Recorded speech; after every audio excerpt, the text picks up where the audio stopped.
होती है। आशीर्वाद और दुआएं लेते चलो।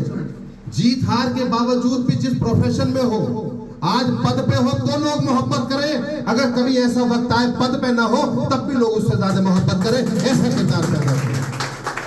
तो मैंने कोशिश की है हमेशा, लेकिन उसके बावजूद भी इंसान हो, गलती हो जाती है। मैं फिर कोशिश करूंगा आगे बढ़ने की, और बढ़ता रहता हूं आपकी दुआओं से, आपके आशीर्वाद से। लोग कहते हैं जाने क्या क्या मेरे बारे में, लेकिन मैं उन सब से, मुझ पे कोई फर्क नहीं पड़ता। सब्र भी उन्होंने सिखाया है।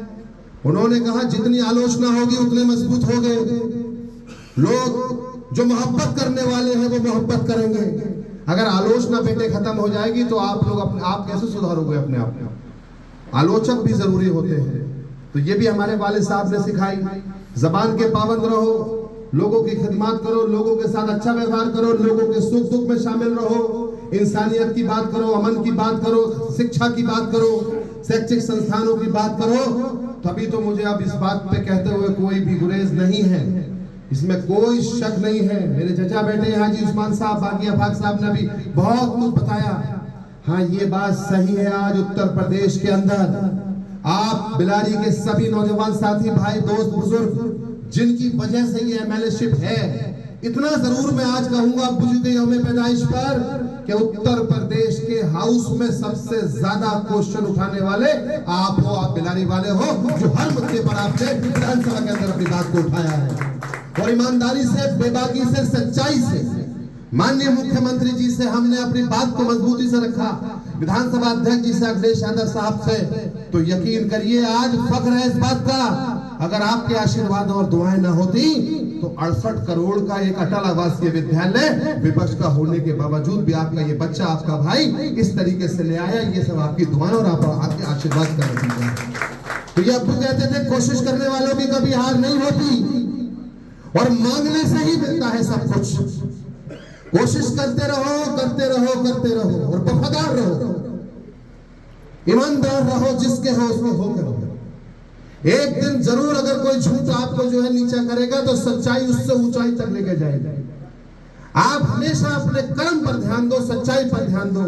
तो ये बात अभी जो कही है सही है कि सबसे ज्यादा क्वेश्चन उठाए हैं हाउस में, सबसे ज्यादा बार बोले हैं, और सबसे ज्यादा नियम 51, नियम 56 में आवाज उठाई है।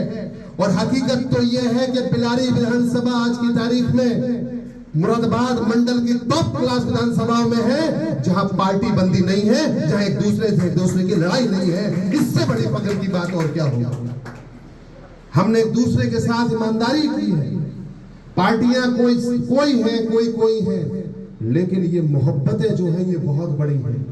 चुनाव आते जाते रहते हैं, पद भी आते जाते रहते हैं, मोहब्बतें, प्यार कभी खत्म नहीं होना चाहिए, जज्बात नहीं खत्म होने चाहिए। तो इरफान साहब के आज जो मेरे वालिद साहब के यौम पैदाइश पर आज ही के दिन वो इस दुनिया में तशरीफ लाए थे। मैं इतना जरूर कहूंगा, और भी हम लोगों के ख्वाब हैं जो हम बाबू जी ने एजुकेशन के लिए देखे थे।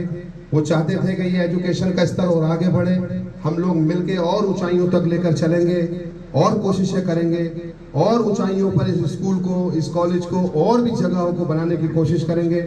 सबका सहयोग हमेशा मिलता रहा है, आगे भी मिलेगा। आप सब पर ईश्वर भगवान अल्लाह की सलामती हो।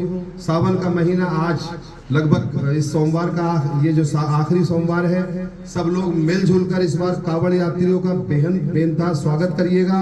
वो बहुत दूर से अपनी कावड़ लेके आते हैं, जो तकलीफें होती हैं, मैं तो लगातार उनकी खिदमत करने की कोशिश करता हूँ। 12 रबीउल अव्वल का एक जुलूस अभी इंशाअल्लाह 26 तारीख में होगा, तो उसमें भी हम सब लोग मिलकर उसको निकलवाएंगे, और हम सब हिंदू मुस्लिम एकता भाईचारे के प्रतीक को हमेशा मजबूती से आगे बढ़ाएंगे।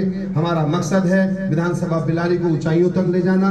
हमारा मकसद है एक दूसरे के साथ खुशियों में, गम में साथ रहना, एक दूसरे की मोहब्बत के साथ रहना। आप सब हमेशा सलामत रहें, इरफान साहब की याद हमेशा हमारे दिलों में रहे। आप सब हमेशा जिंदाबाद, आप सबका आशीर्वाद मुझ पर और दुआएं हमेशा बनी रहे। बहुत बहुत शुक्रिया, धन्यवाद।